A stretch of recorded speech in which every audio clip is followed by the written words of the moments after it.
So far, it has been very good with our preparation. Like I said earlier on, in the beginning, I panicked a little bit. We all panicked a little bit because of the time frame.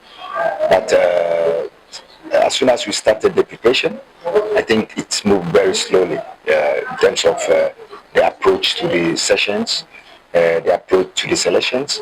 I think the selection that we did, we managed to see most of the young players that we find. And out of them, 68 players, we were able to assemble 23 players that travel outside Uganda.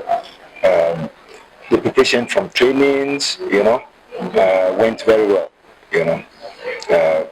We were in a hurry. We wanted to get to Ethiopia very early so that we can get used to the weather, which we flew to Addis Ababa.